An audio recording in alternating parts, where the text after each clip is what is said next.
外さないドラゴンじゃないか勝利は僕のもの怖い怖い怖い怖い外さないドラゴンじゃないか勝利は僕のもの怖い怖い怖い怖い嘘をつかないドラゴンさんでも真実は確かめて怖い怖い怖い怖い僕は可愛いドラゴンさん君を惑わせるよ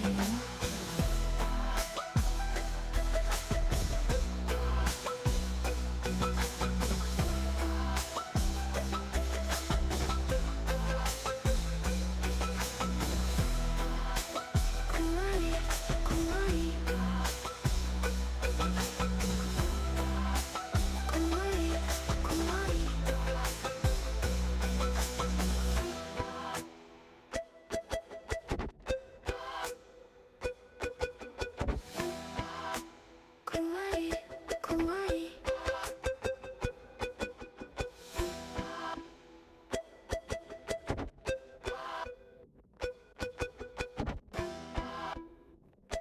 い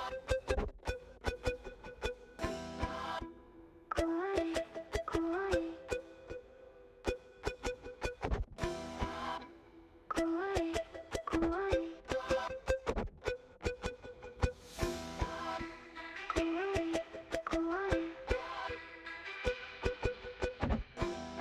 い怖い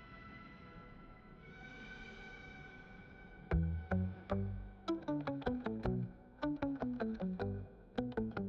い怖い怖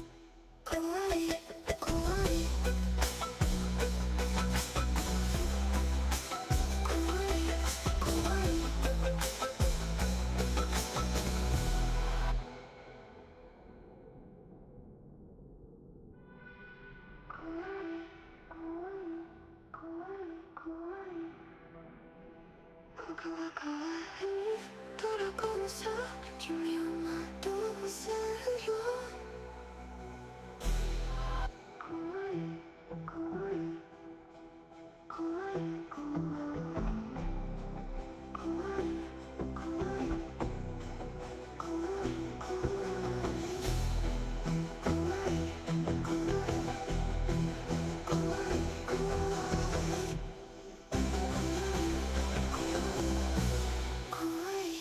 怖い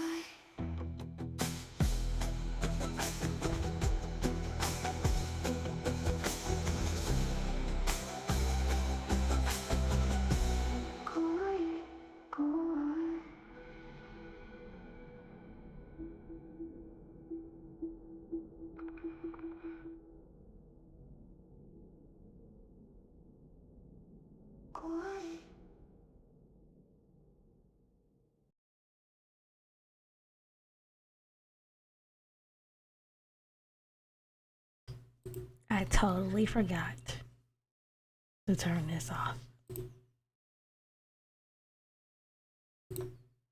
There we go. Wait, no. What is this? Turn it off.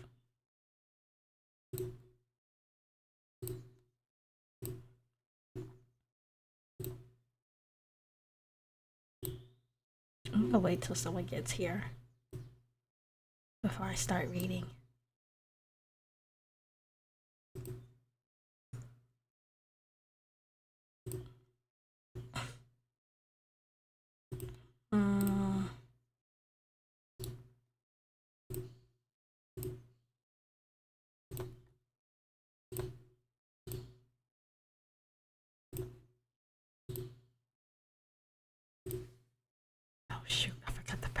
music.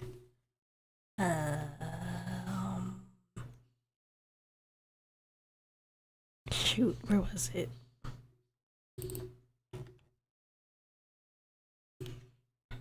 This one.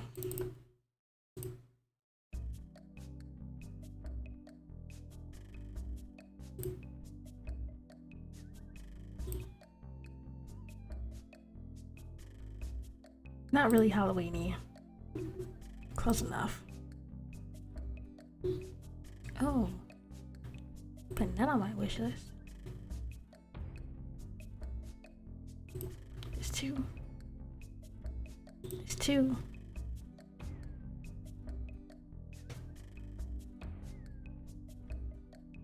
Oh, that's a cool looking side scroller. Wish list. Wish list.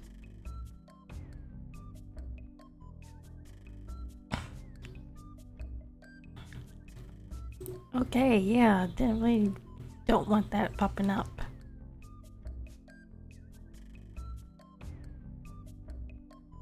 Ooh. Put it on my wish list.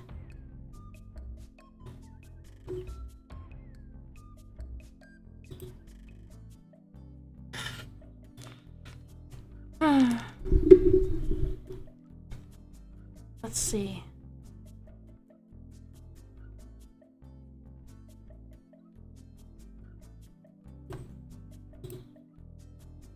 Do I even want to play this? That's cute.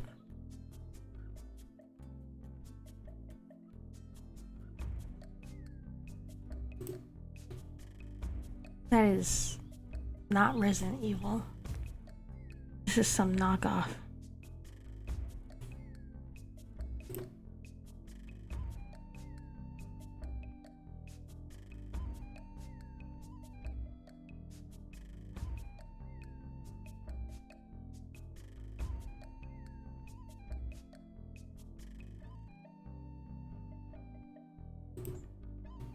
Let's do this one.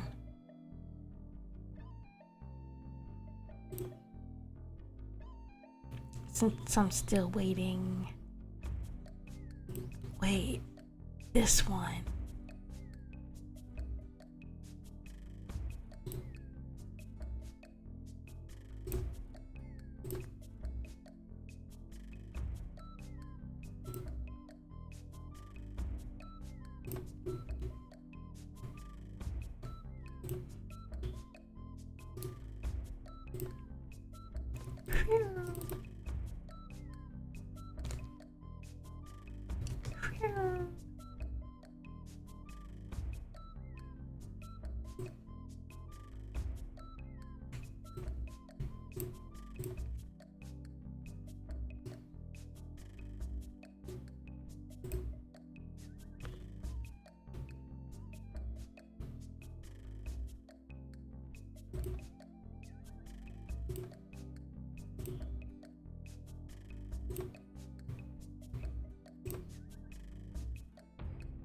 Can't believe I'm playing Fears to Fathom.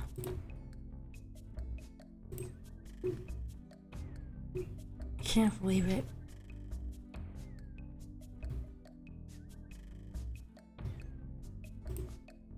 Wait, is this that one game? Ain't no way in heck I'm playing that.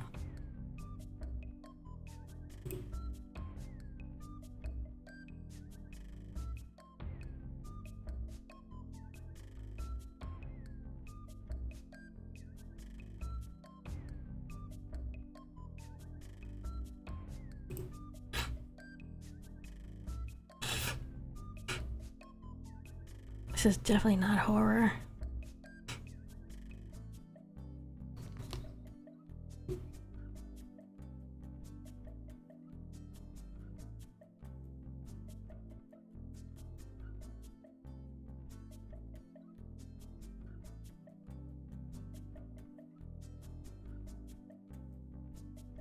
And my phone died.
Hold on a second.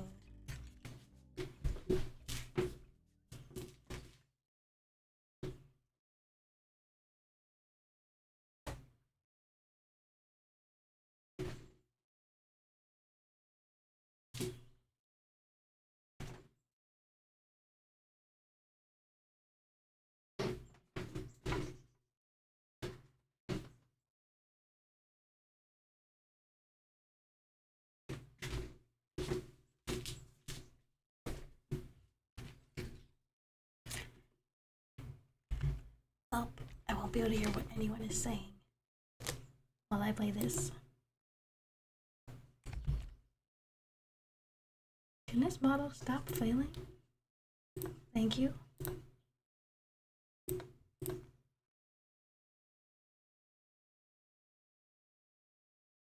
It keeps failing. Stop failing. There. What is this? Oh, vampire game. Another vampire game. She sure has a lot of those. What's this?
Guess I'll read anyway.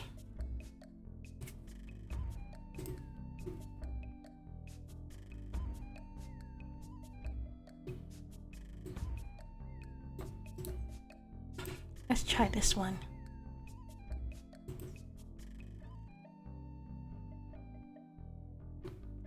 Looks short enough.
Okay, first story. The Thing in the Hall. Wait, hold on.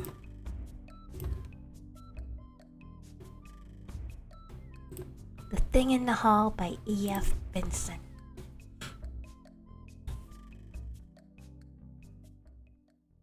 The following pages are an account given to me, are the account given me by Dr. Ashton of The Thing in the Hall. I took notes as copious as my quickness of hand allowed me from his dictation, subsequently read to him his narrative in its transcribed and connected form. This was on the day before his death, which indeed probably occurred within an hour after I had left him, and, as readers of inquests in such atrocious literature may remember, I had to give evidence before the coroner's jury.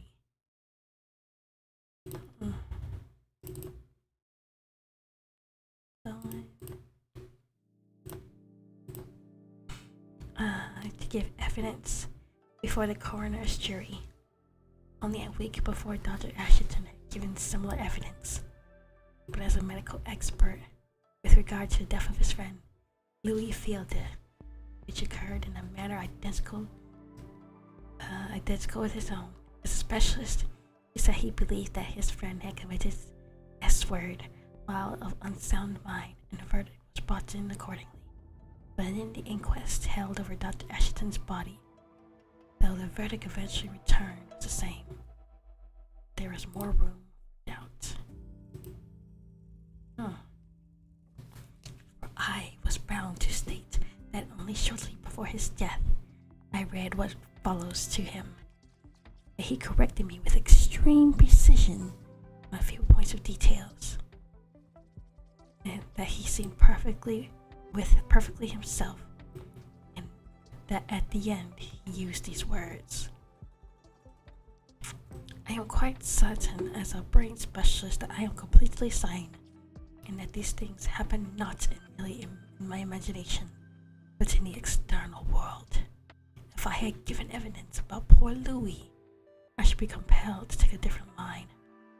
Please put that down at the end of your account, or at the beginning, if it arranges it better so. I need water.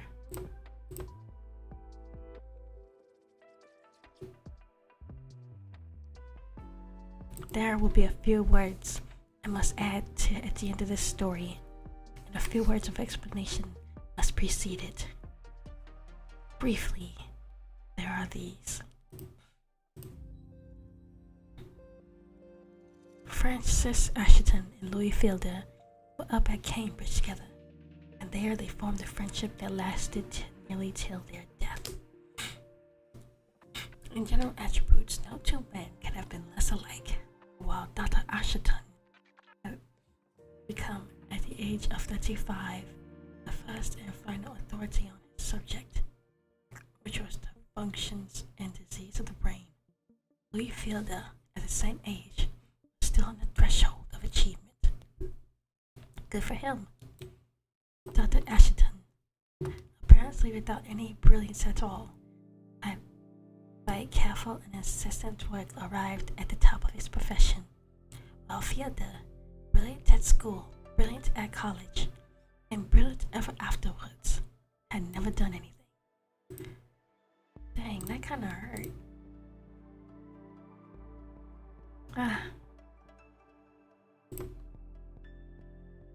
He was too eager, so it seemed to his friends, to set about the dreary work of patient investigation and logical deductions. He was forever guessing and prying, striking out luminous ideas, which he left burning, so to speak, to illuminate the work of others. But at bottom, the two men had this compelling interest in common, namely, an insatiable curiosity after the unknown, perhaps the most potent bond yet devised between the solitary units that make up the race of man. Both, till the end, were absolutely fearless, and Dr. Ashton sit by the bedside, a man stricken with bubonic plague, to note the gradual surge of the tide of disease to the reasoning faculty with the same absorption as Fielder would study x-rays one week, flying machines the next, and spiritualism the third. Oh, does Fielder got a little bit of ADHD? The rest of the story, I think, explains itself, or it does not quite do so. This, anyhow, is what I read to Dr. Asherton, being the connected narrative of what he had told me. It is he, of course, who speaks. Hold on. I must check something.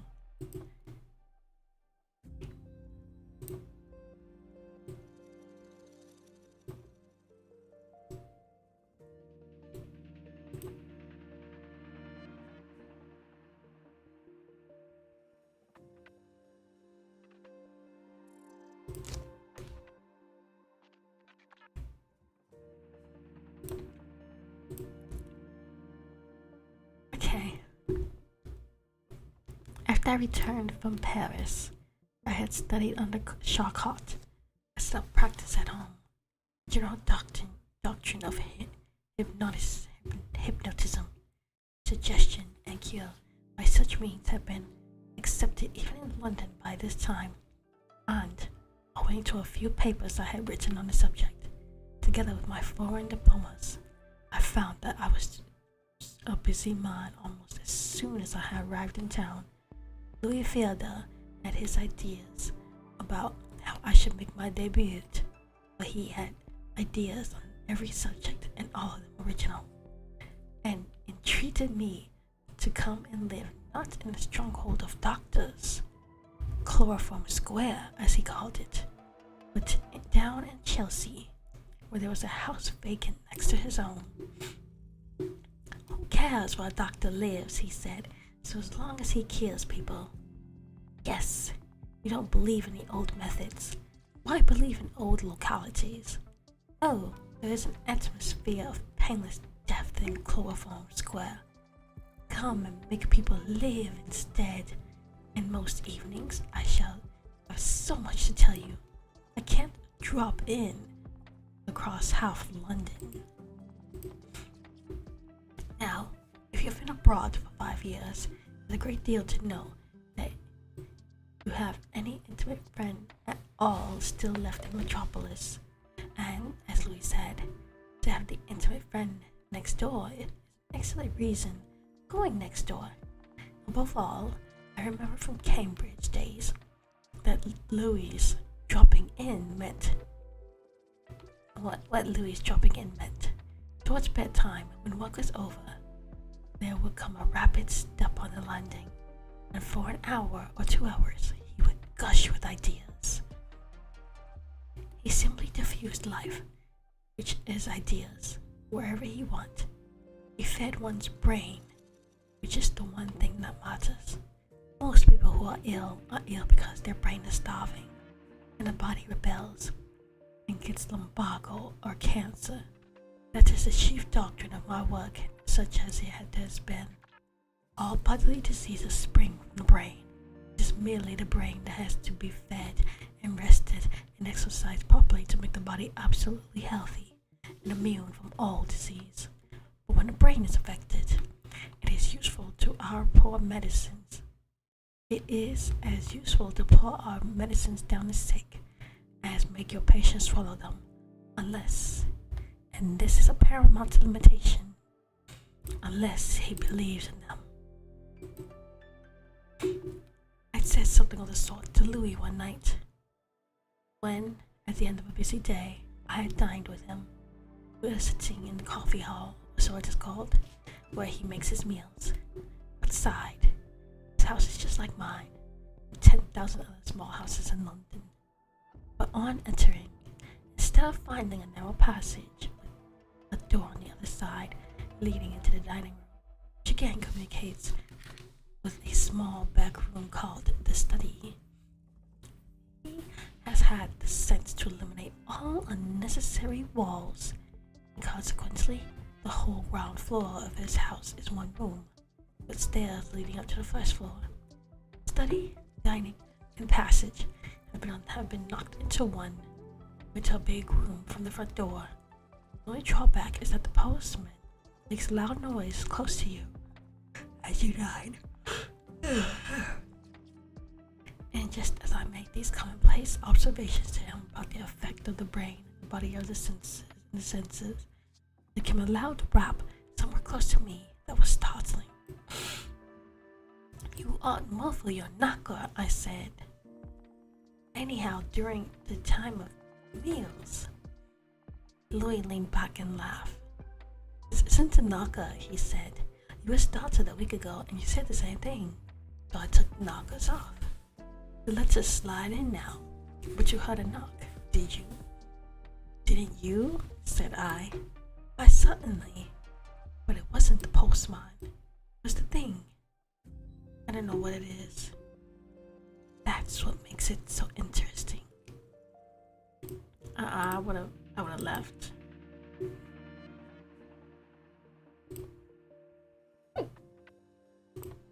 Hold on a moment.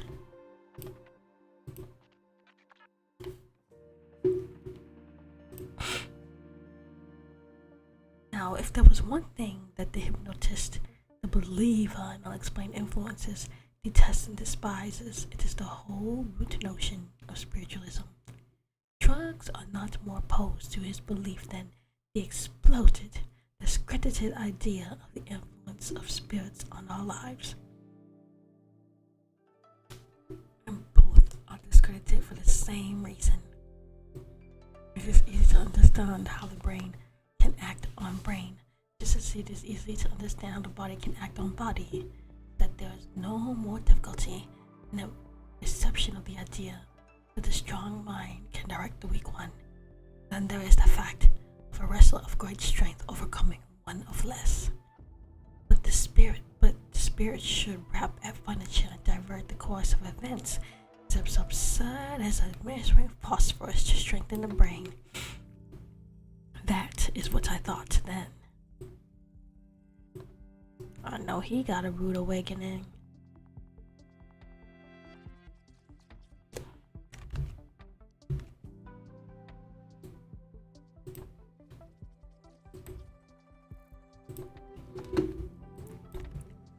However, I felt sure it was the postman, and instantly rose and went to the door.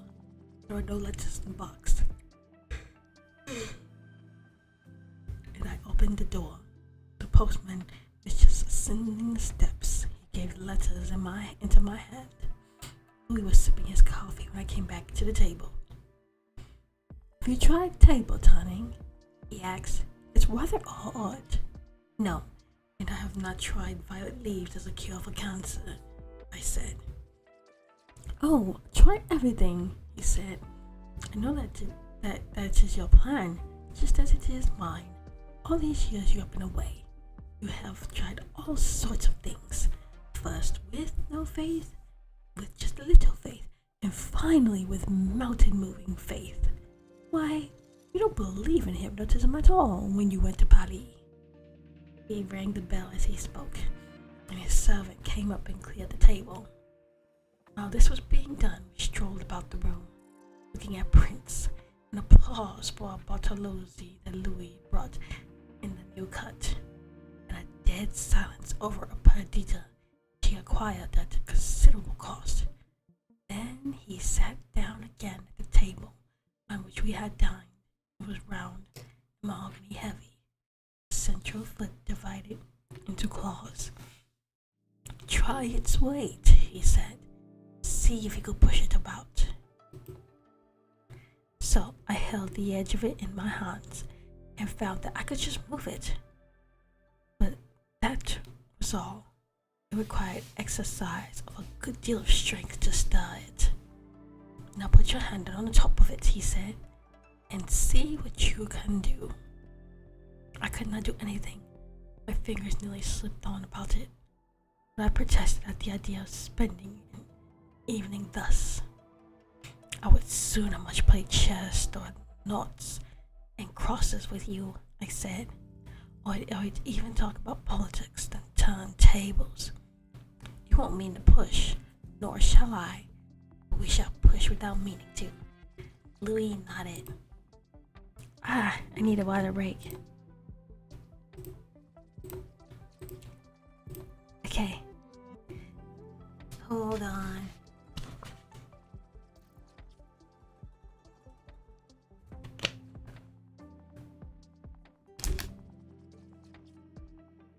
Louis nodded. Just a minute, he said. Let us both put our fingers only on the top of the table and push all we are worth from right to left. We pushed, at least I pushed, and I observed his fingernails. From pink they grew to white because of pressure he exercised. So I must assume that he pushed too.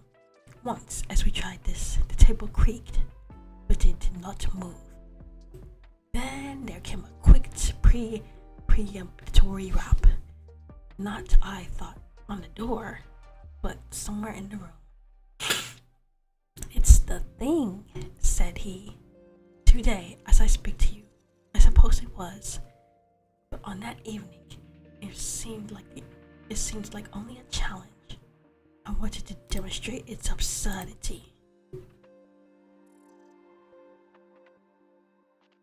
For 5 years, on and off, I've been studying rank spiritualism, he said.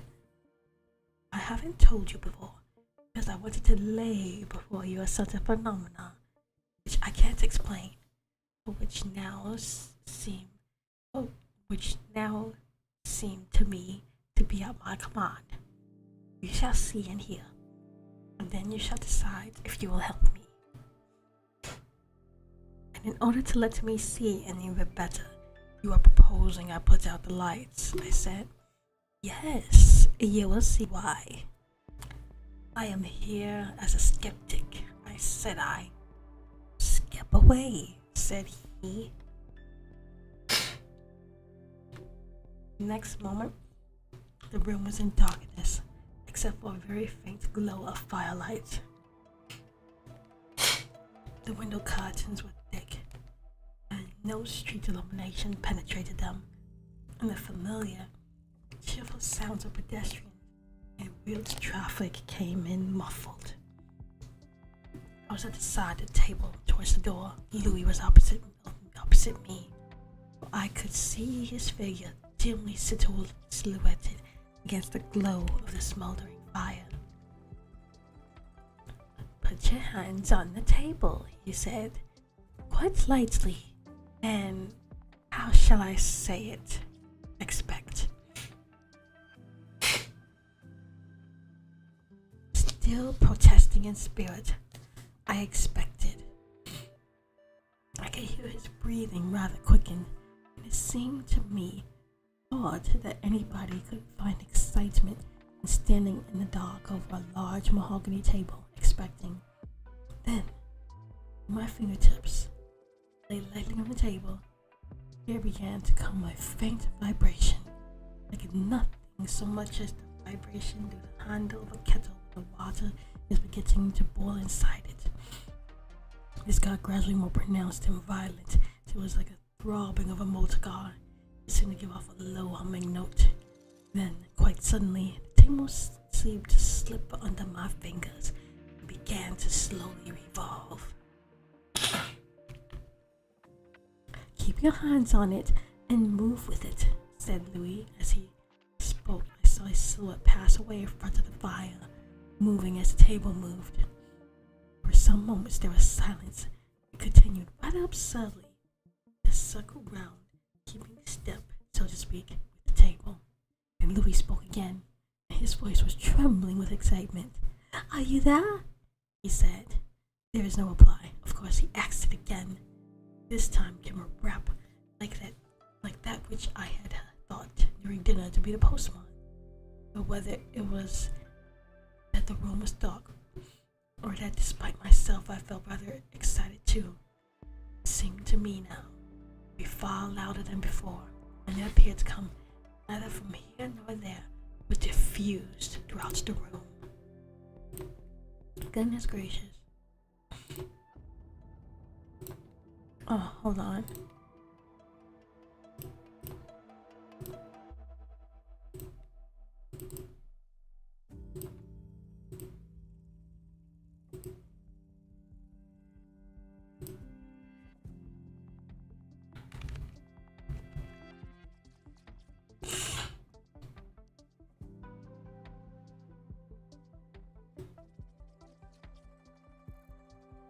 Then the curious revolving of the table ceased, but the intense violent throbbing continued. My eyes were fixed on it, though owing to the darkness I could not see nothing. When quite suddenly a little speck of light moved across it, that for an instant I saw my own hands. Then came another, like the spark of matches struck in the dark, or like fireflies crossing the dusk into southern gardens. There came another knock of shattering loudness, and the throbbing of the table ceased, and the lights vanished. Such were the phenomena at the first seance at which I was present. But Fielda, we remembered, had been studying, expecting, he called it, for some years, to adopt spiritualistic language, which at the time I was very far from doing. He was the medium, I merely the observer, and all phenomena I had seen that night were habitually produced or witnessed by him. I make this limitation since he told me that certain of them now appeared to be outside his own control altogether. The knockings would come when his mind, as far as he knew, was entirely occupied in other matters. And sometimes he had even been awake enough to sleep by them. The lights were also independent of his volition. Now, my theory at the time was that all these things were purely subjective in him, and that what he expressed by saying that they were out of his control meant that they have become fixed and rooted in the unconscious self, of which we know so little, by which more and more we see to play so enormous a part in the life of a man. In fact, it's not too much to say that the vast majority of our deeds spring, apparently without volition, from this unconscious self. All hearing is the unconscious experience, exercise of the oral nerve, all seeing of the optic, all waking, all ordinary movements seem to be done without exercise of will on our part. Nay, should we take some new form of progression, skating for instance, the beginner will learn and falls in difficulty, the outside edge, within a few hours having learned his balance on it, will give no more thoughts to what he learned so short a time ago as an acrobatic feat, and he gives to placing one foot before the other. Huh.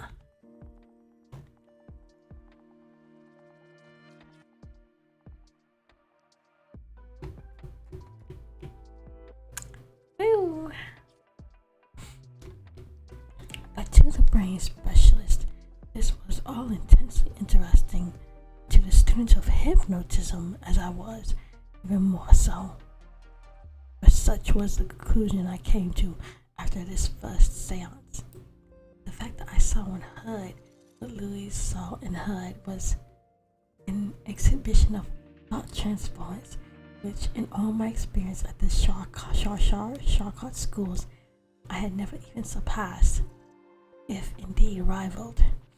I knew that I was myself extremely sensitive to the suggestion, and my parts in this evening were believed to be surely that of the receiver of suggestions so vivid that I visualized and heard these phenomena which they existed only in the brain of my friend. We talked over what had occurred upstairs. His view is that the thing was trying to communicate with us. According to him, it was the thing that moved the table and tapped and made us see streaks of light. Yes, but the thing, I interrupted. You mean? The great uncle? Oh, I have seen many relatives appear at seances and heard so many of their dreadful platitudes.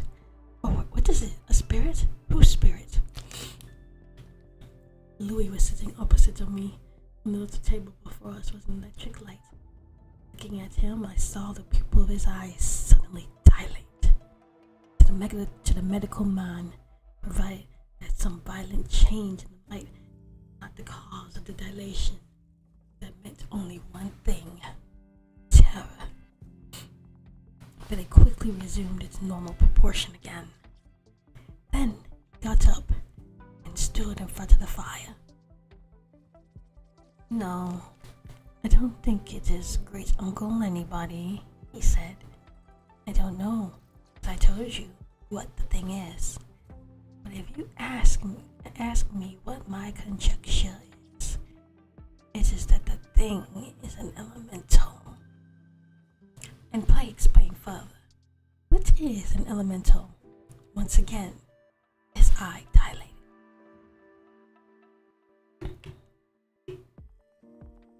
"It will take 2 minutes," he said.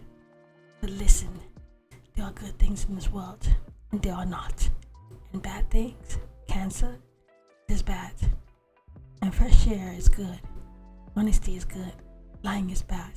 Impulses of some sort direct both sides. So power suggests the impulses. Well, I went into this spiritualistic business impartially. I learned to expect to open the door into the soul. And I said, anyone may come in." Well, that's so stupid. And I think something has applied for admission. The thing that tapped the ton on the table and struck matches as you saw across it. Now, the control of the evil principle in the world is in the hands of a power which entrusts its errands to things which I call elementals. Oh, they have been seen. I doubt that they will be seen again. I did not, and do not ask good spirits to come in. I don't want the church as one foundation played on a music box, nor do I want an elemental. I only threw open the door. I believe the thing has come into my house and is establishing communication with me. Oh, I want to go the whole hog. What is it? In the name of that dude downstairs, if necessary. What is it? I just want to know. Dang.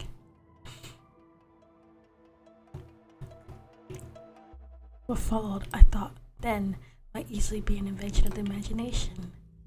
But what I believed to have happened was this: a piano with music on it was standing at the far end of the room by the door, and sudden a draught into the room, so strong that the leaves turned. Next, the draught troubled the vase of daffodils, and the yellow heads nodded.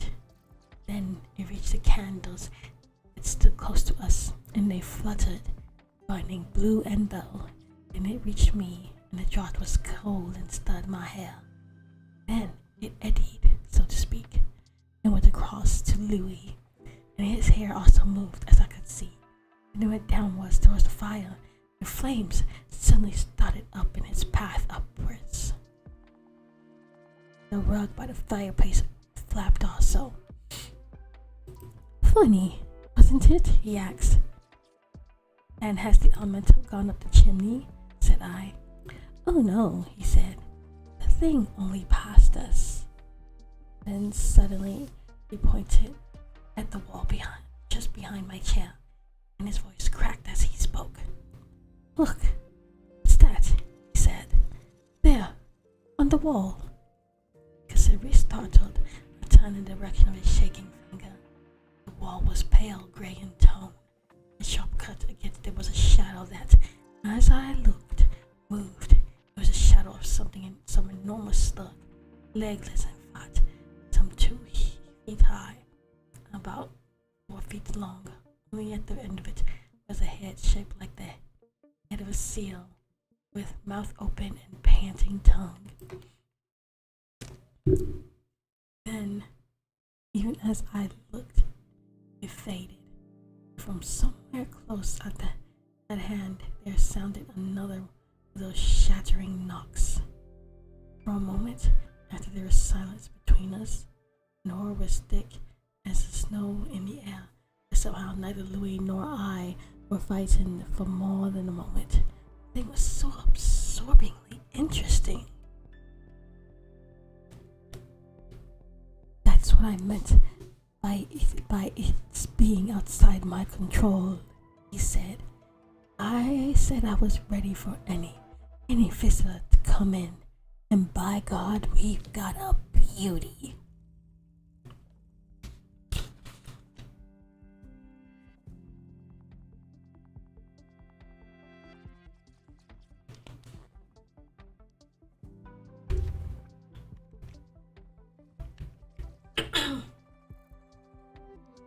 Now I was still, even in spite of the appearance of this shadow, quite convinced I was only taking observations of a most curious case of disordered brain accompanied by the most vivid and remarkable thought transference. I believed that I had not seen a slug-like shadow at all, but that Louis had visualized this dreadful creature so distinctly that I saw what he saw. I also found that his spiritualistic trash books, which I thought a truer nomenclature than textbooks, mentioned this as a common form of elementals to take.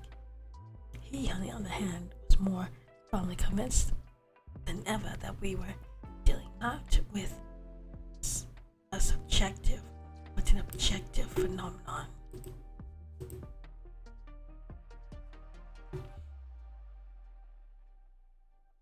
For the next 6 months or so, we sat constantly, but made no further progress, nor did the thing or its shadow appear again.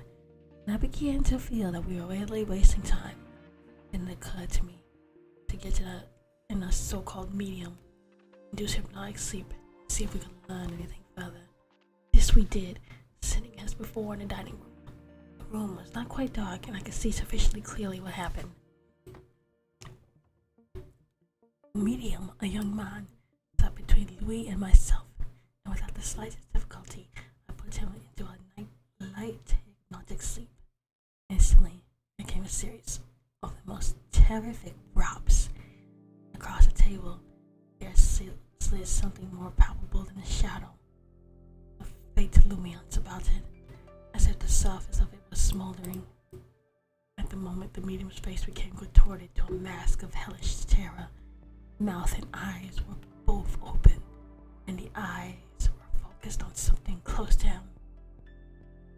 The thing, waving its head, came closer and closer to him and reached out towards his throat. And with a yell of panic, warding off this horror with his hands, the medium sprang up as it had already caught hold, and for the moment he could not get free.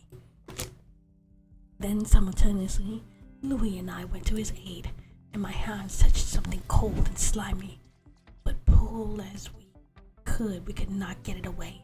There was no firm handhold to be taken. It was as if one tried to grasp slimy fur, and the touch of it was horrible, unclean, like a labor.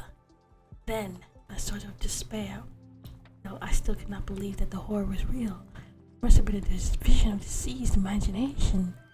I remembered that the switch of the 4 electric lights was close to my hand. I turned them all on. There on the floor lay the medium. Louis was kneeling by him with a face of wet paper, but there was nothing else there.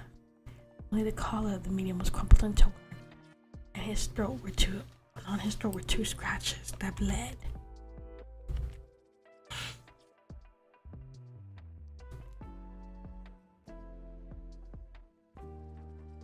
The medium was still in hypnotic sleep, and I woke him.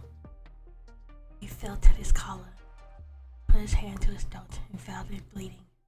But as I expected, knew nothing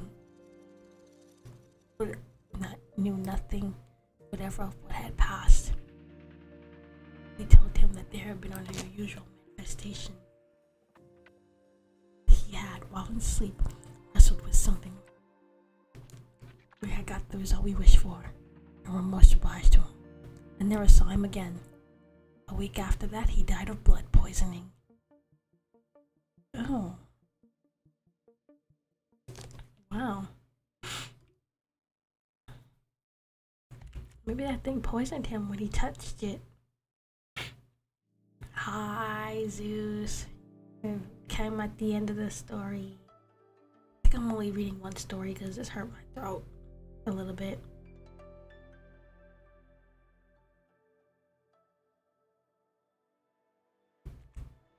Okay. From that evening dates the second stage of this adventure. The thing had materialized. I used, again, spiritualistic language, which I still did not use at the time. The huge slug, the elemental, manifested itself no longer by knocks and waltzing tables, nor yet by shadows. It was there in a form that could be seen and felt. But still, this was my strong point. It was only a thing of twilight. The sudden kindling of electric had shown us that there was nothing there. In this struggle, perhaps the medium had clutched his own throat. Perhaps I had grasped Louis' sleeve. He mine. But though I said these things to myself, I am not sure that I believe them the same way that I believe the sun will rise tomorrow. Now, as a student of brain functions, as students in hypnotic affairs, I ought perhaps to have steadily and unremittingly pursued this extraordinary series of phenomena. But I had my practice to attend to, and I found that the best will in the world could think of nothing else except the occurrence in the hall next door. So I refused to take part in any further seance with Louis. I have another reason also. Oh, water break. Sorry, I was sleeping. Oh, it's all good.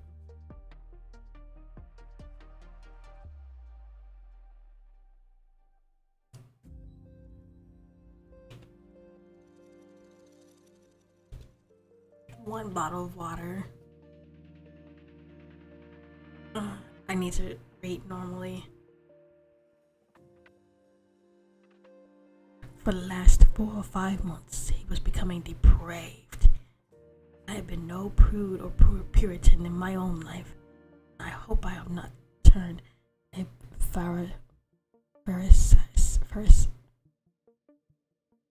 pharisaical shoulder on sinners.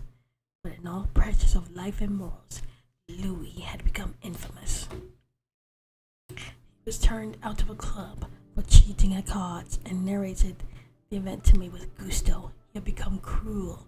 He tortured his cock to death. He had become bestial.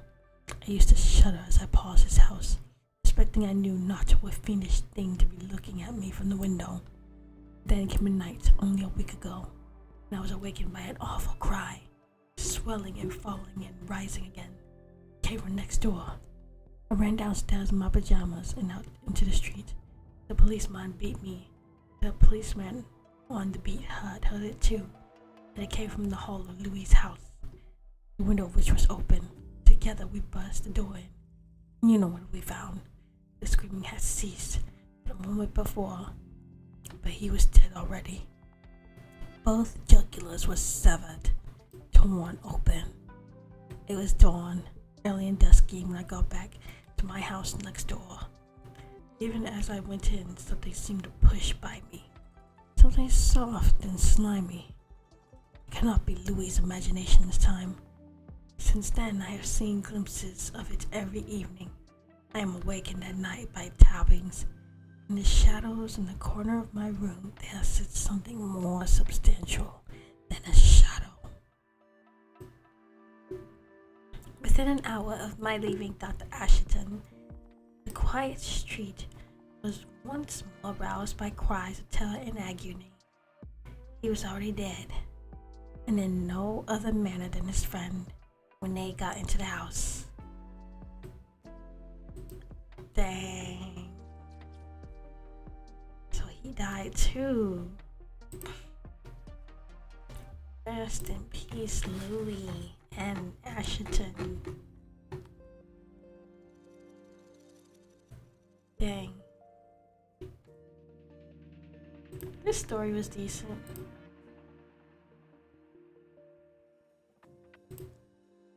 Oh. What else do they have? The cat.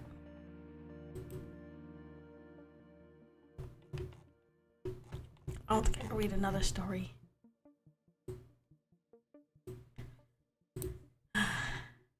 Who is Louis?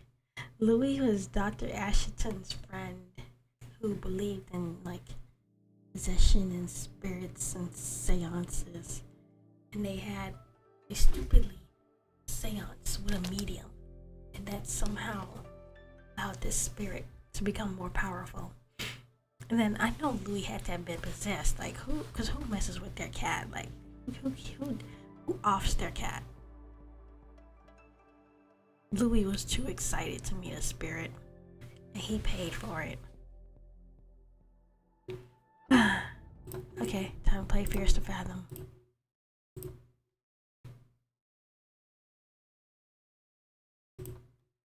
I think I need to use display capture. Oh, hold on a second. Oh, now we're in. I did a story. It is, let's see, October 21st. But technically, I started on October 20, my time.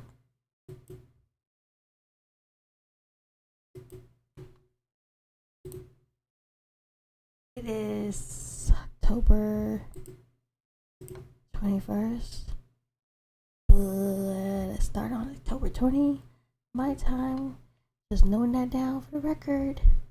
Okay. Okay, there. We're gonna do this, and then we're gonna do what's that game? Security Breach after. I am not excited to play Security Breach, but I also am. Wait, this didn't pause, did it? Okay, good.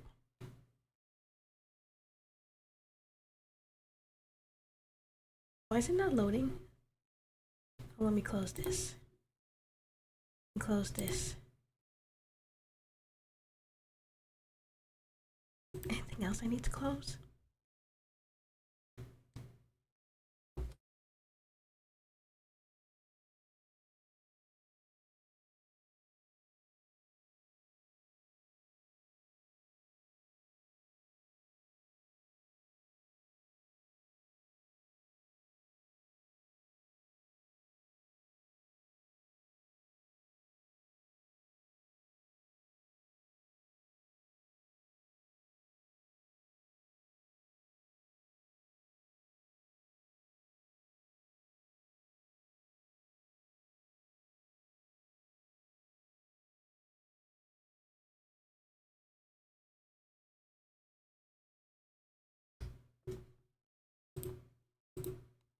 Wow, of course it has loading issues.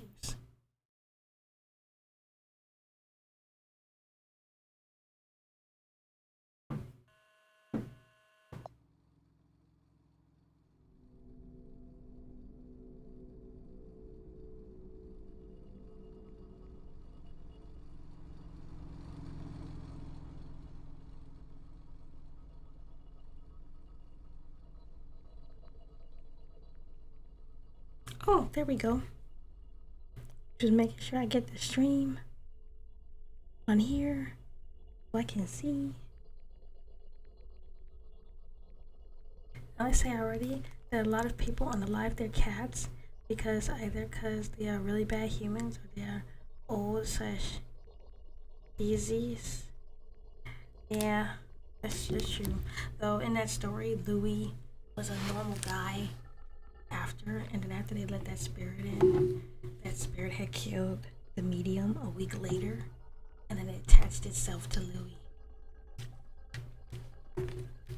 I played Security Breach and no ending is canon. Yep, until they canonize one of them, which I fully expect.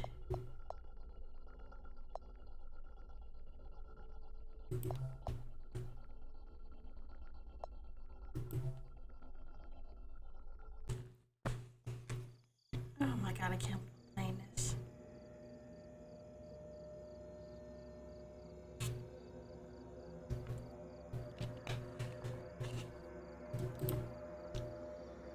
My name is Noah. I'm a 28-year-old male from the Midwest. I have no idea why I'm sending this, but I hope my story can be a lesson This happened to me when I was 18. But I remember this incident like yesterday, as the trauma dictated a major part of my life.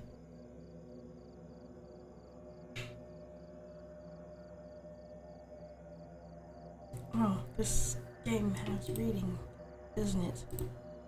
For a little background, my dad was a realtor and almost always became friends with his clients. One day he came home and pitched me a small job offer for the weekend. One of his old clients was going away for a few days, and he needed somebody he could trust to watch over his house. The man worked as a COO at the local media company. Dad told me the man would pay me $100 just to watch the house and do some basic chores. I accepted the offer as I had nothing interesting going on for the weekend.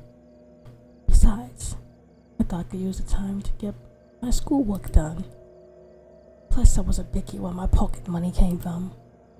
My dad drove me to the house. I'm probably going to be screaming. Yeah, I'm praying I'm not.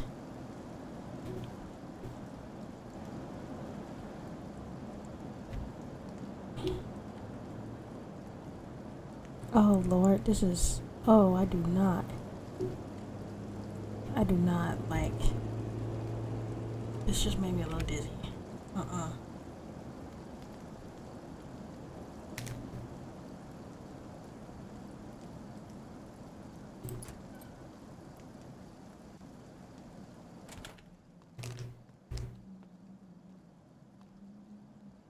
Can I exit this? I need to put this on.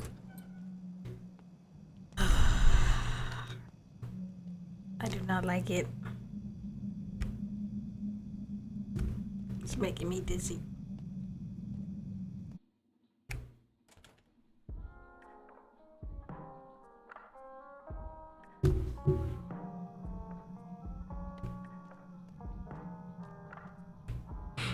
It's very laggy. Yeah, it is.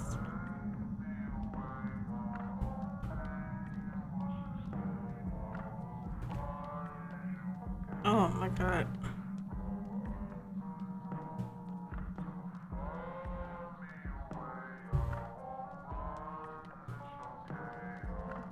Oh my god, that lag.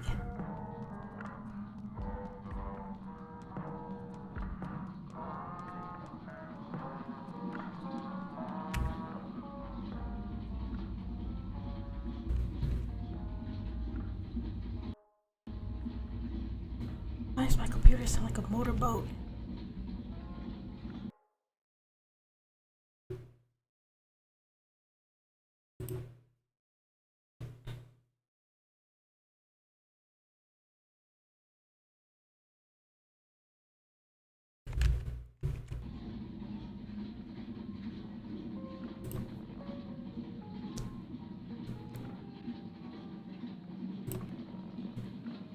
I don't know what you're talking about, sir.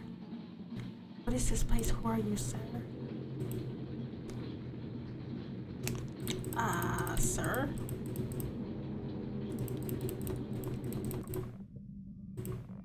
Nap time's over, we're here. So you can do this, wake up now. Oh, that's his dad waking him up.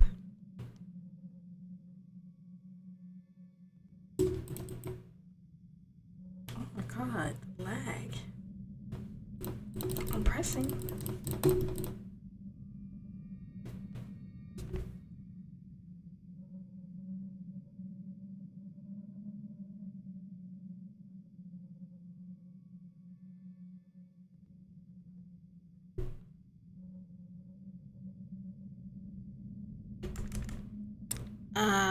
Hmm.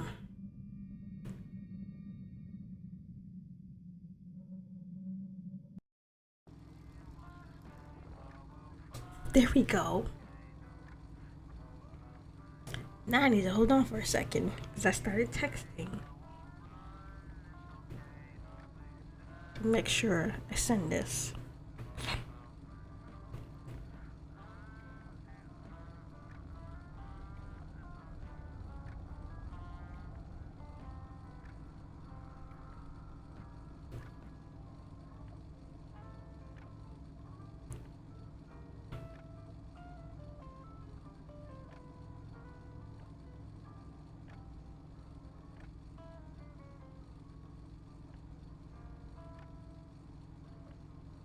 There we go.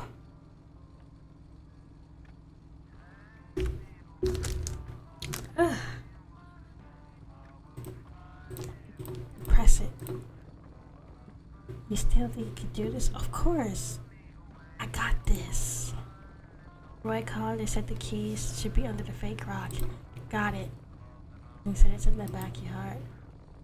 And like I said, keep the doors locked and don't open the door for anyone.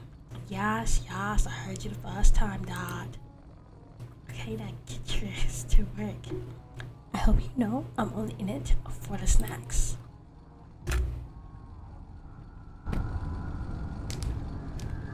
It's not lagging no more. That's great. It was a nice neighborhood. Oh, there's the lag, there's the lag, there's the lag.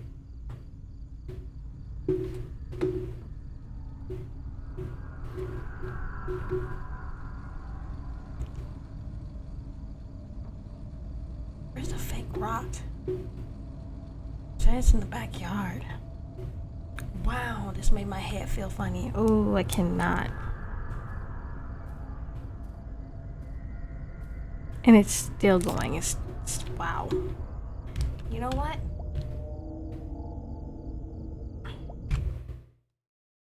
I'm exiting. I'm not trying to get sick. Well, I'm not trying to get motion sick. Nope. I'm gonna try again, but put it on windowed.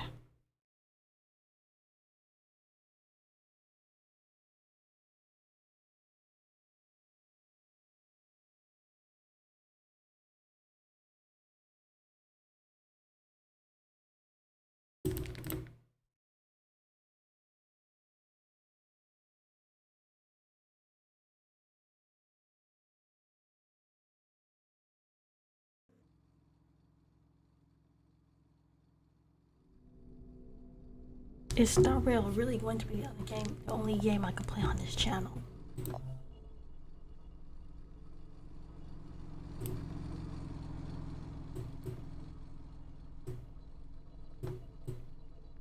Oh, it has to be full screen. You're kidding me. What the heck happened? Oh. Yeah, I can't. Nope. This is the quickest uninstall ever.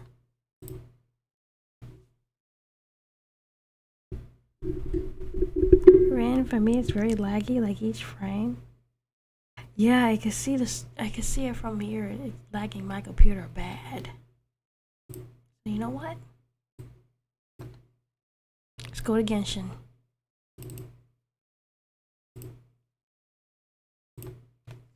That was horrible. Oh my god.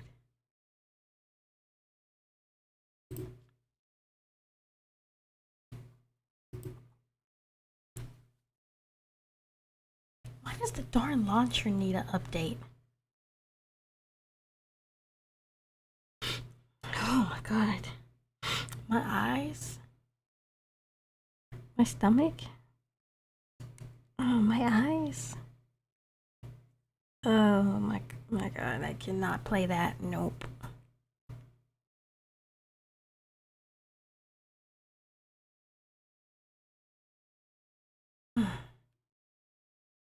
Come on, load.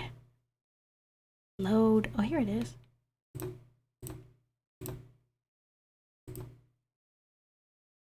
Why is it activating? Why is it doing that? It's a free-to-play game. What does it need to activate for?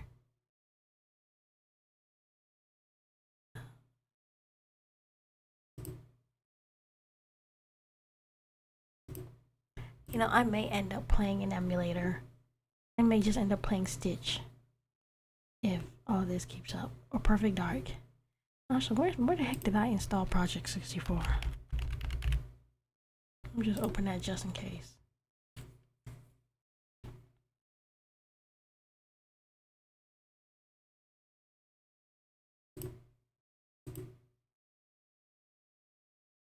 on.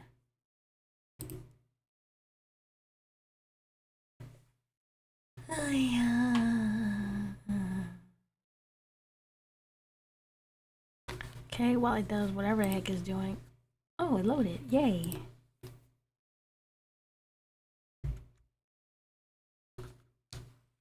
I hope it doesn't take forever to load, because if it takes forever to load, switching to perfect dark. Oh.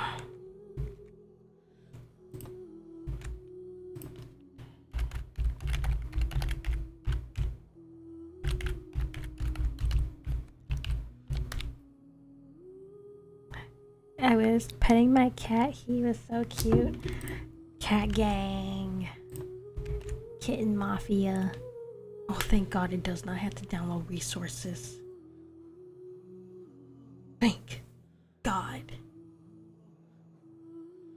I mean, not like the resources that's like over a gigabyte.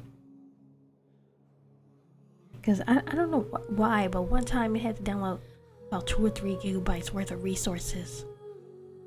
And I was baffled. I was confused. If you're downloading that many resources, why didn't you do it in a launcher?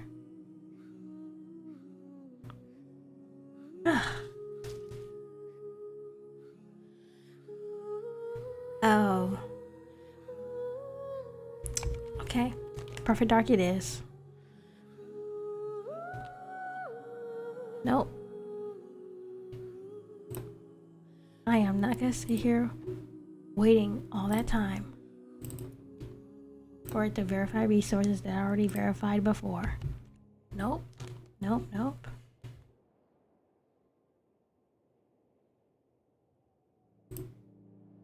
Okay, file.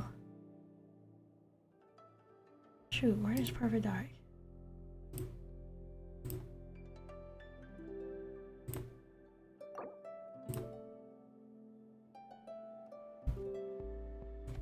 And now Genshin is lagging.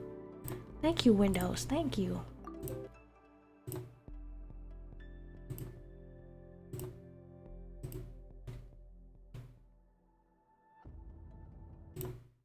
Oh, here we are.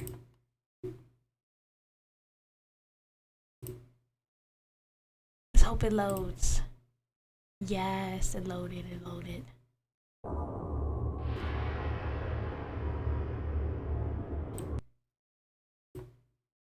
Okay.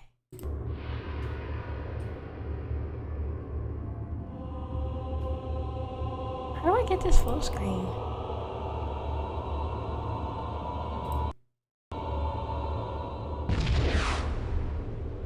Perfect dark.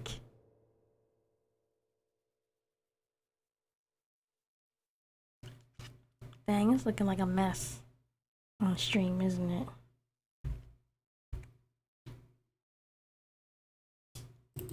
Yup.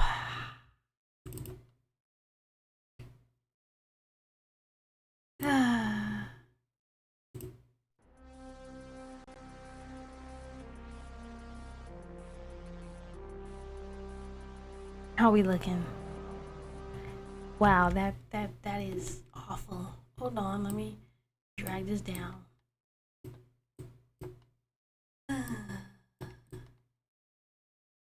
Why is it so big?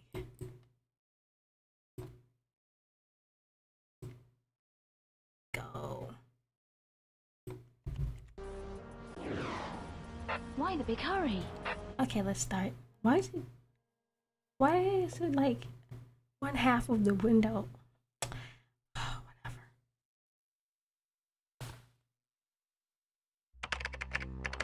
There we go. Heck yeah. I missed this game. Darkwing. Wait. Oh. I forgot it moves like that.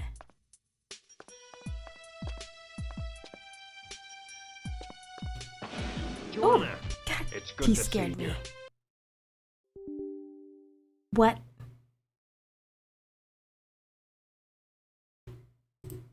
Fatal error?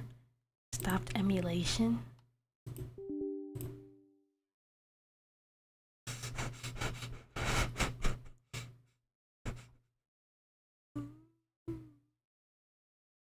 Why? Why you do this to me? Let's try this one. Oh my god. I just want to play this game. Maybe I shouldn't make it full screen. I think that's what killed it.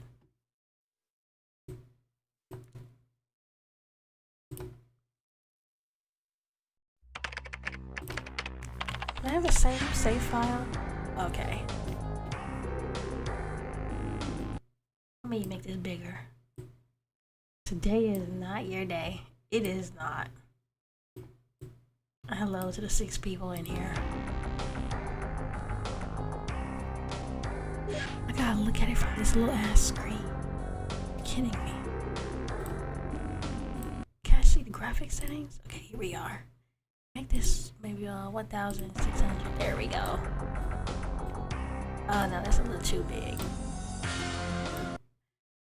Lower this. 1024. A little better. Nah, I don't like it. There we go.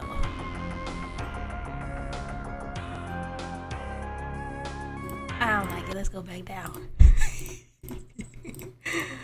Oh, okay. There we go.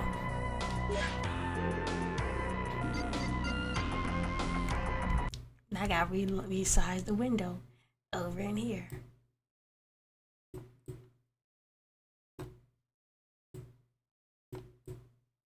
There.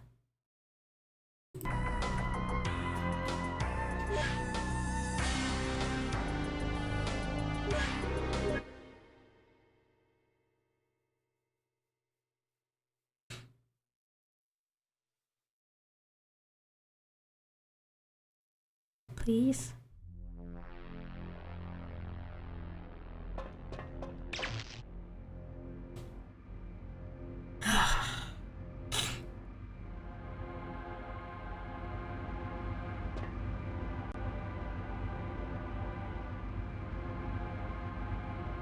This doesn't seem normal. No one's around. No signs of conflict, no spent ammo cases or bullet holes. But there ought to be a rear guard at least. It makes no sense. There has to be someone further inside. Cover me. I wonder if the Game Shark code's on for this.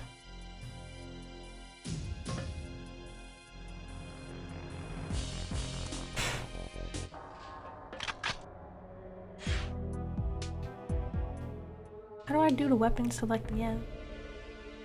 Oh no, that's not it. That's not it.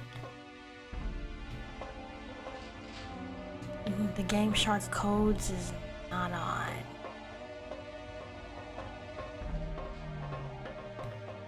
Could have sworn I turned them on.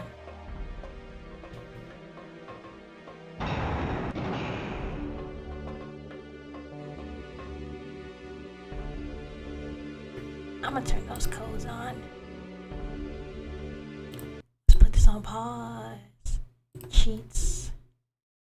Have all. Nope. Infinite health. There we go. Infinite ammo.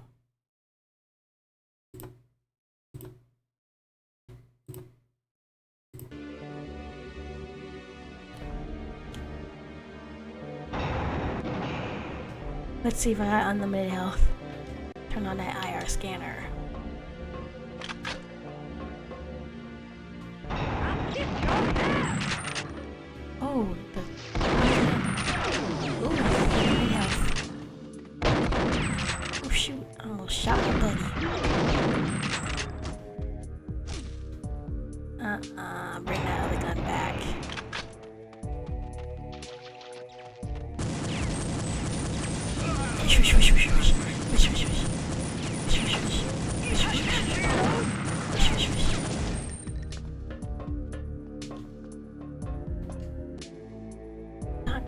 Gosh darn it.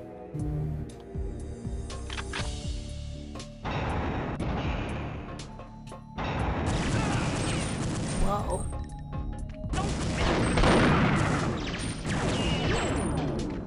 Oh, he dropped the thingy. Dude, he just dropped something. I saw it. Dang. It didn't let me pick it up.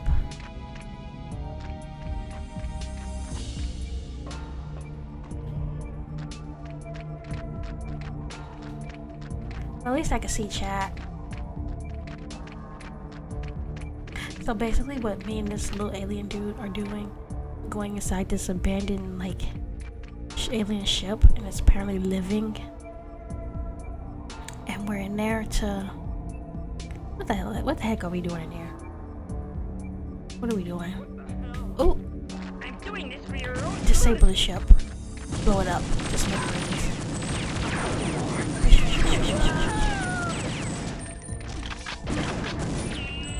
Oh, I like this gun.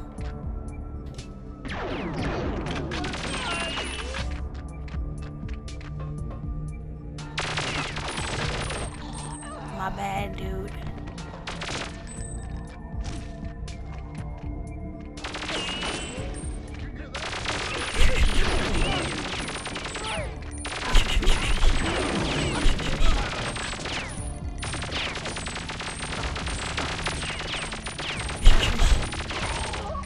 Dang, my bad, dude.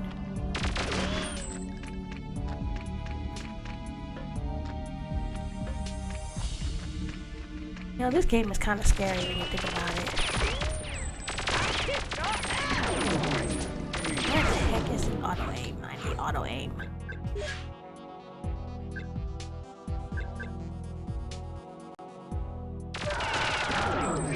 those teleportals.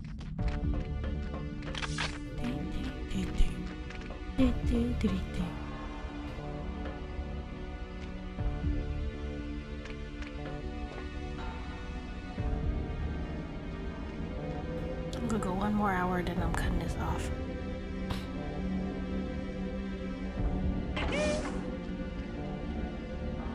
This will help us to get around the ship quicker.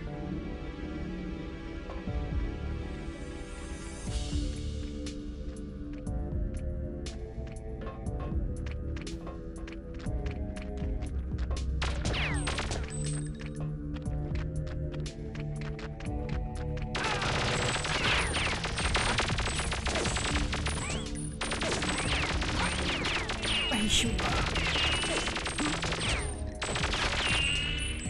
Dang, Elvis, he almost got shot.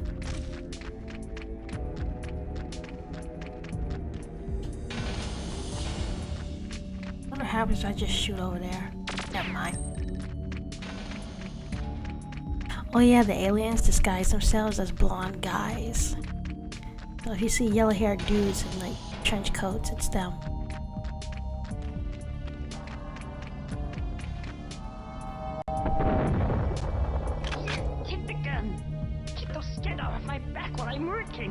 Oh yeah, the little aliens, they send their kids after them too, after us, which is very weird.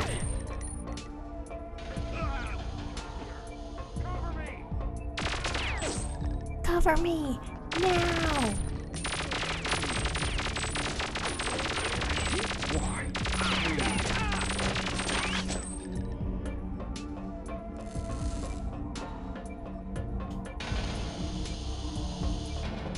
I probably shouldn't be playing this level from bed. It always creeped me out.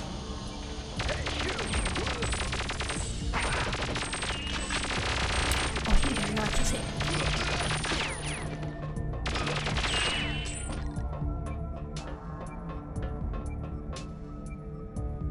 It's kind of cool.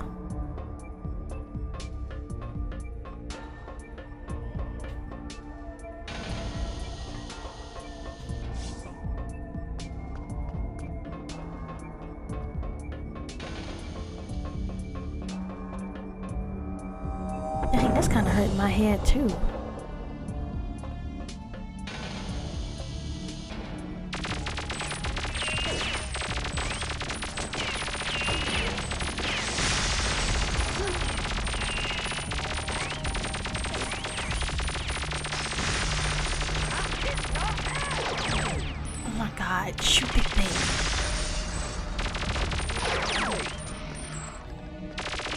Oh yeah, the little aliens send their babies out. I wanna shoot someone.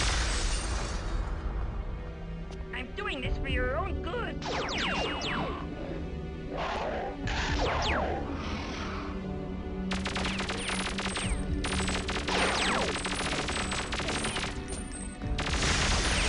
It's so hard to control this game. I'm doing this for your own good.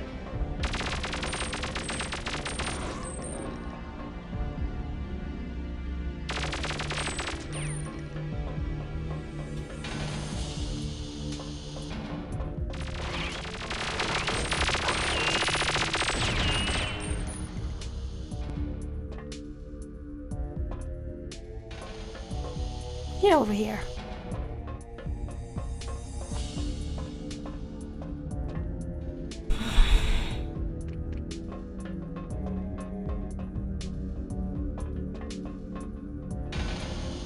I'm bad.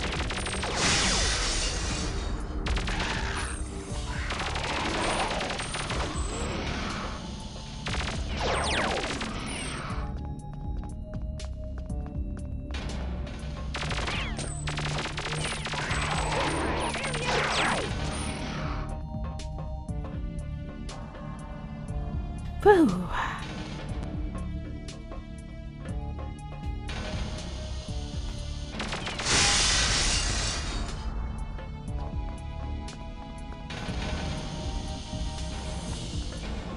Another one.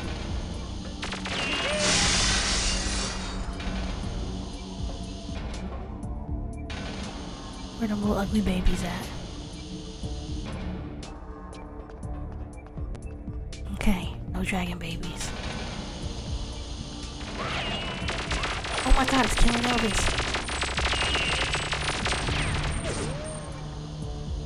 Stupid thing.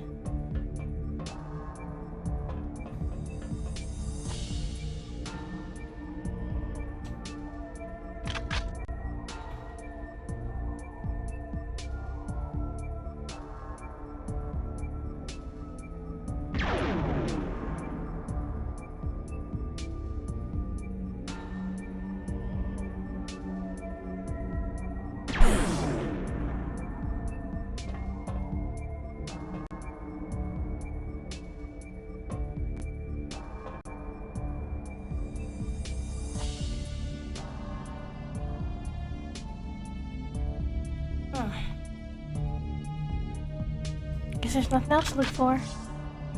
Locked? Oh, y'all suck.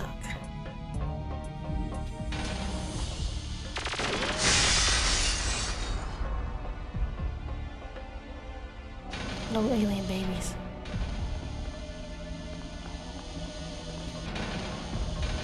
Whoa!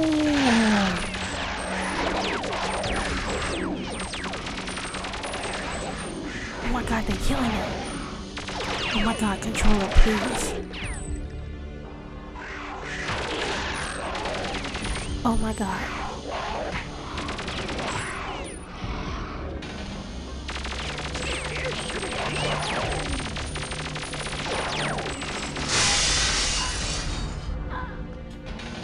Stupid aliens. It's like a whole bunch of them. Made it lag.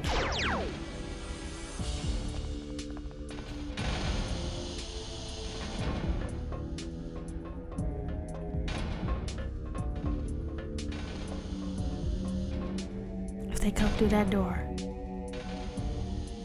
They still are. Okay, I'm going through here. I'm sure there's something on this other side that's gonna kill them both. Yep. Oh my god. Shoot it. Damn. You know what? I'm going over here. Leave him.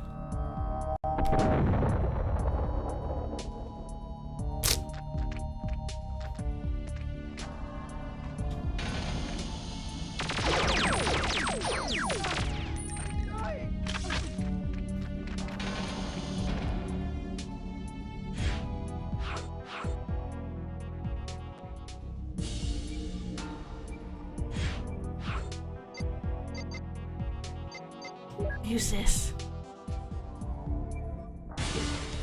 Wait, where's the We have to cutscene? get out of here. Dang. I ain't get to see the cutscene.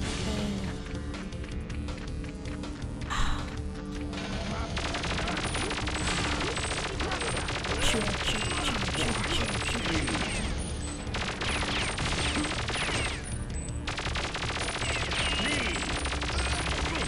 Oh, fuck, forget it. You better not kill Elvis. Oh, shoot.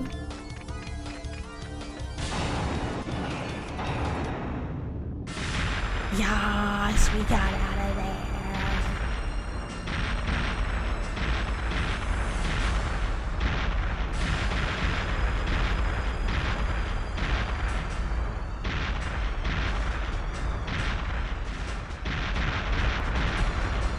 There's a lot of explosions.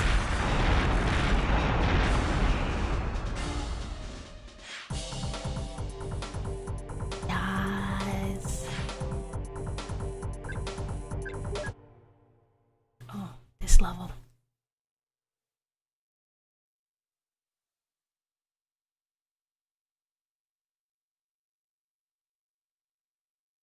Already, Joanna? We can't keep the main delegation waiting. Or the president, of course. Am I ready? What do you mean? I was Oh ready my half God. an hour ago. It was The you dress is holding really us up. messed up. But you know how it is, Joanna. I had to make sure my hair was just right. And then there was the suit. They should keep you away from mirrors. Hi. Nervous? Very. I've waited for this moment for so I read a many story. years. My throat couldn't take it. Friendly contact between So I had to humans cut and the men reading is short. What the Institute was founded for. In a few minutes, we'll be at the White House. And it will finally happen. Where did that come from? I was about to get off after this level. It was up on ground level. Wait, no, security breach. Is it still in? Oh, it's 94%. Okay. Move on to that, actually. Looks like someone doesn't know when to quit. We've got to get everyone out.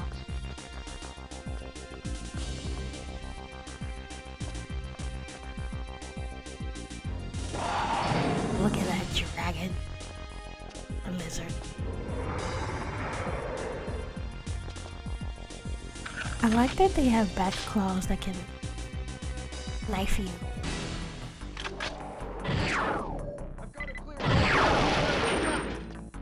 Get the guns back online!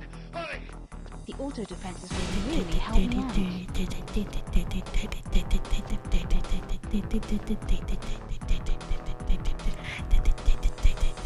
Did I go the wrong way? Oh no, this the way. Oh, I hate the guns in this level.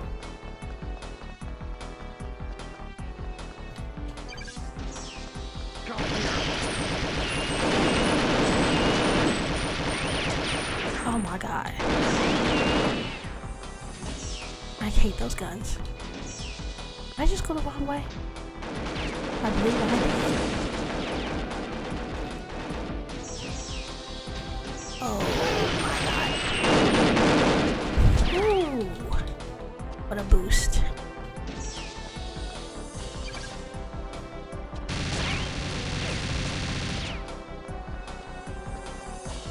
Dragon, wait, dragon jinx does cross your face. I heard that joke so many times. So many times. Oh shit. They about to kill Mr. Carrington.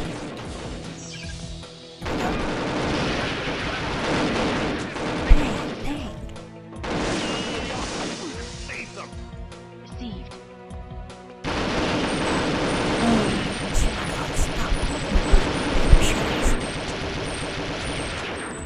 Paper shredder guns are so annoying. Yeah, I'm so visual, aren't I? Very. Ooh, security breach downloaded.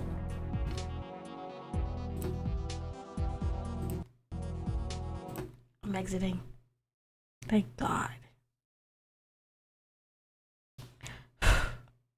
For my ears.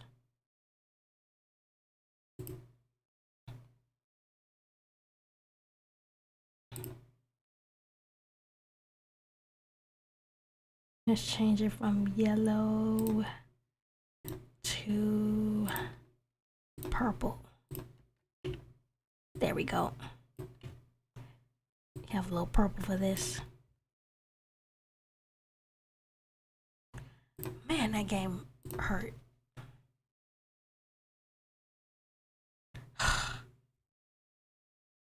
Hurt my eyes. It was 12:58.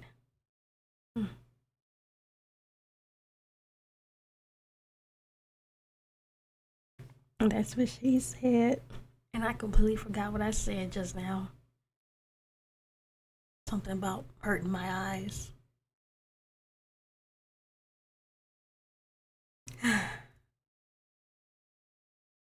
Is this gonna break too? Just like Fears to Fathom.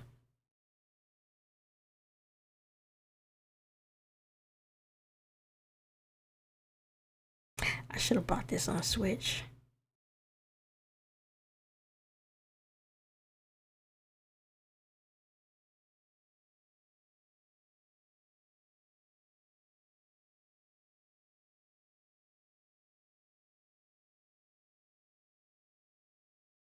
It's not loading. Oh, it's loaded.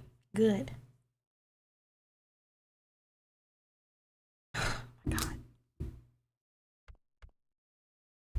Is it capturing the game? There we go.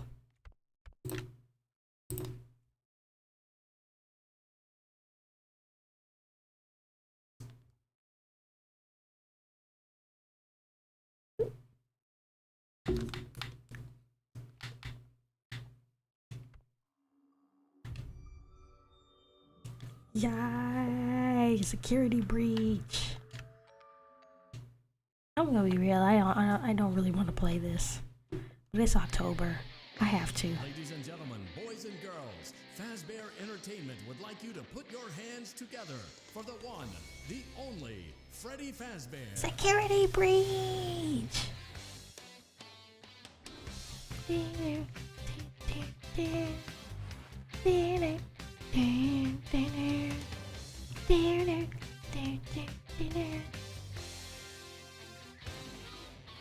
I like these animatronics.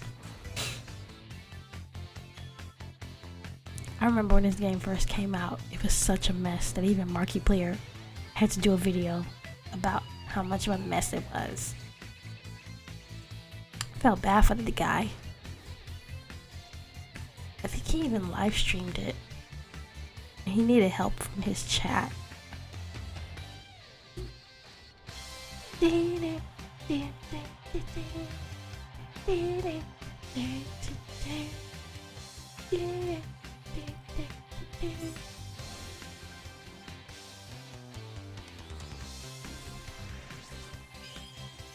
I don't like that gator. I do like the wolf though.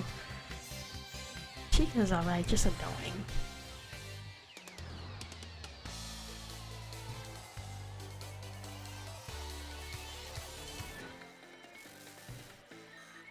Dang.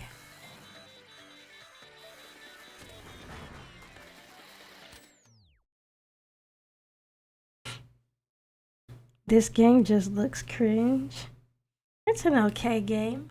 It's just, I don't like jump scares in games where you have to be quiet. Wait, have you never played a FNAF game?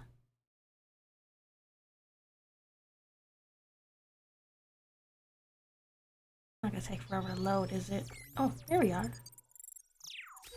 The original, I think, is best. The original also scared me. I'd say the original was the scariest out of all of them. Now, 2 I could play because it was not scary. Sure. It was not as scary. I am experiencing a malfunction. The recharge cycle is not complete. Shh! Will you shut up? Who said that? I did. And down here. Down where? I still do not see. I was around when the originals Wait, existed. so I opened the stomach hatch Yeah. and climbed inside. My stomach hatch? That place is reserved for I was birthday cakes and piñatas. too. It is not a safe place. I witnessed the popularity. Oh, that lag. There you are. Scanning complete. How odd. Your guest profile is unknown to me. Who are you? He's nuts. I'm joking. I'm Gregory. Gregory. I will notify the main office. Oh, connection error. Can I cannot take connect these? to the network. It's her. She cut you off. She's not going to let you call for help until I she want finds these. me. Who? Who is looking for you? Your mother? Shh! I hear footsteps. That is the security guard. She can help. No, I don't trust her. Why not? I don't know who she is, but she's trying to get me. Wow. Isn't there some other way for you to communicate with me besides talking so loudly? Remember, she had a white girl jump scare. It is a novelty Freddy. That was flashlight. funny. Lots of folks called it white girl jump scare.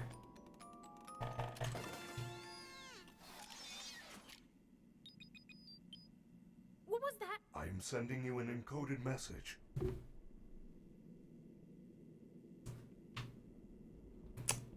Hold on a second.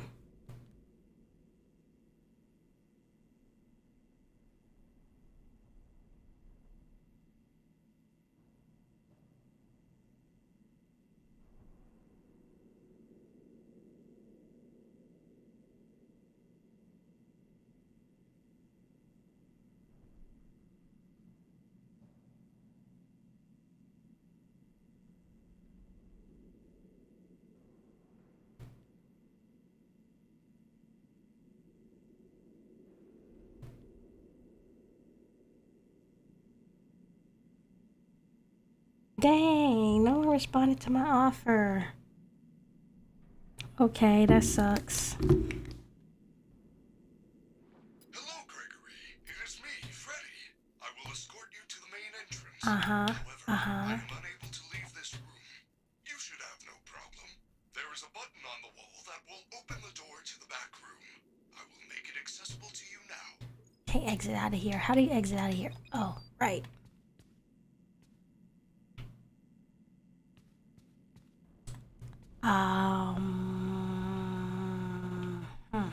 Oh, this button. Well done, Gregory.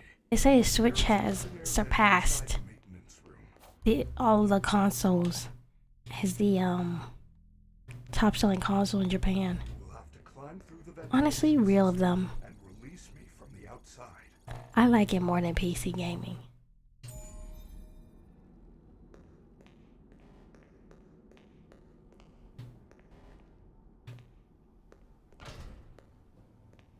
What did he say? Can you repeat that again, Freddy? Dang.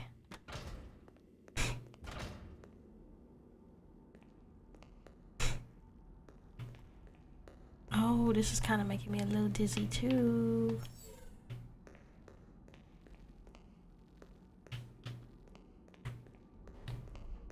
I got no clue what he just said. Oh.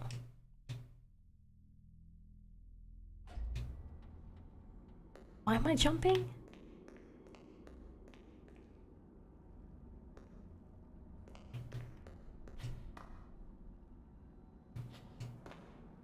Oh, this is making me dizzy.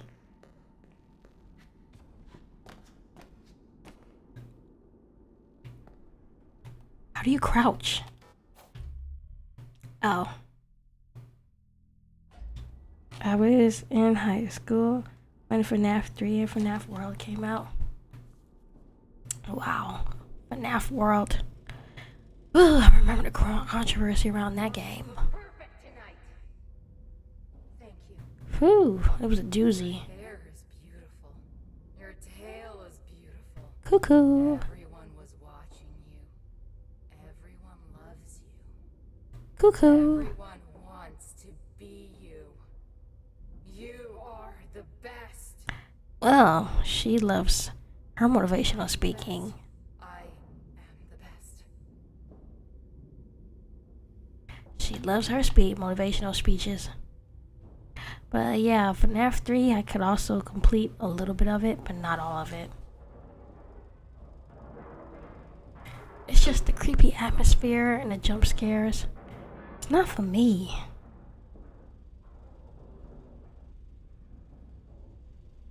Honestly, I shouldn't even be playing this. I should be playing something like Song of Sayu. Dang, Monty, what is he doing in there?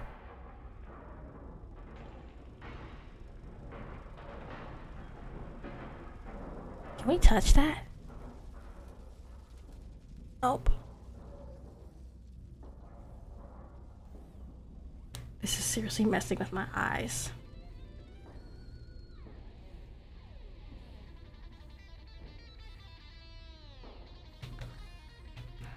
Rock on, chica.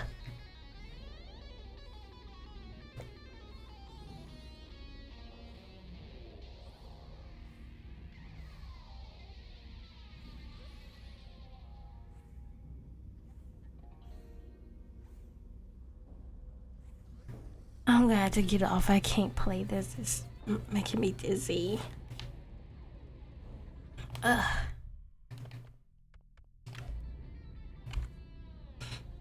Let me launch Genshin or something.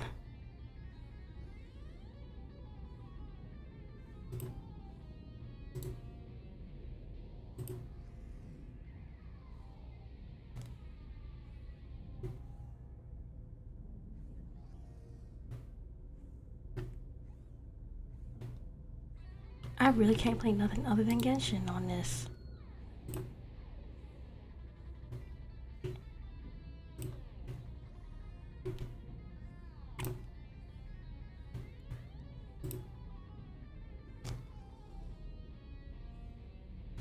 Oh. Yeah, I'm going to just get off. It's really bad.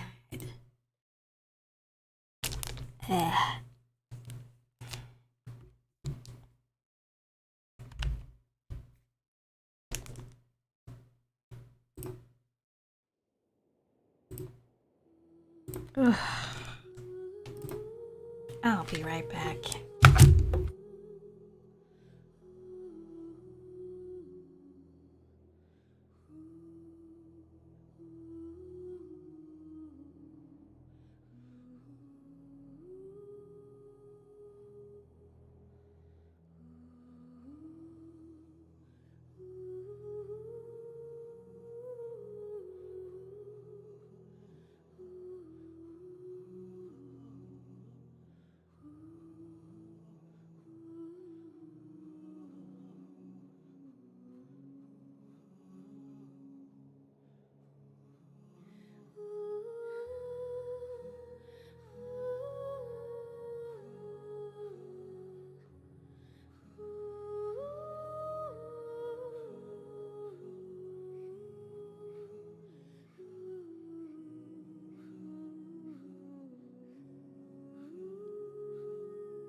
Okay, let me read what I missed.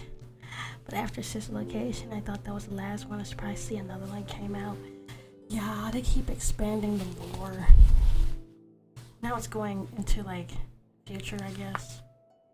Exploring other possibilities. Okay,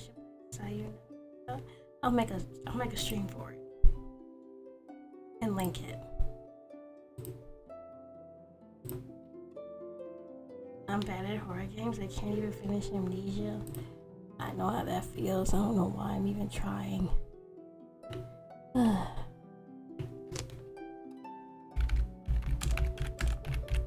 Let me look for it.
Okay, now I'm just turning this off.